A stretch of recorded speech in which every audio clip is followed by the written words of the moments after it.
Hi అండి. ముందుగా నా ఛానల్ అయితే లైక్ అండ్ సబ్స్క్రైబ్ అయితే చేసుకోండి. ఈరోజైతే శ్రావణ శుక్రవారం కదా, మొదటి వారం కదా.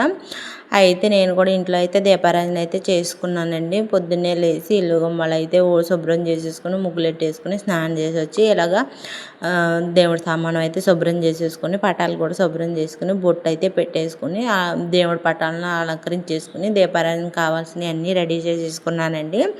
పాలలో బియ్యం అయితే వేసుకుని పరమాన్నం అయితే వండుకున్నాను బెల్లంతో. ఆ తర్వాత ఇలాగ అగరత్తులు వెలిగించుకుని అగరత్తులతో దీపారాయణ అయితే చేసాను. మా ఇంట్లో ఒక తాబేలు బొమ్మ ఉంది, దానికి కూడా వాటర్ అయితే పోసాను. అందులో కూడా పసుపు కుంకుమ అయితే వేసాను.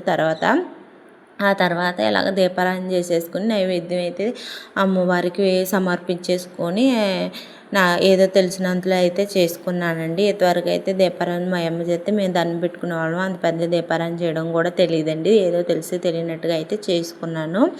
ఏం పొరపాట్లు ఉంటే కనుక తెలియజేయండి. ఆ తర్వాత ఇలాగా 2 చేతులతో హారతి ఇచ్చేసి లాస్ట్న గంట అయితే కొట్టేసుకుని ఆ నీళ్ళ చొమ్ము అయితే ఈశాన్య మూల పెట్టేసేసుకొని, అందులో కూడా పసుపు కుంకుమ వేసుకుని ఈశాన్య మూల అయితే ఆ చొమ్ము అయితే పెట్టేసుకుని దండం అయితే పెట్టేసుకున్నాను. నా వీడియో నచ్చితే కనుక లైక్ అండ్ సబ్స్క్రైబ్ చేసుకోండి.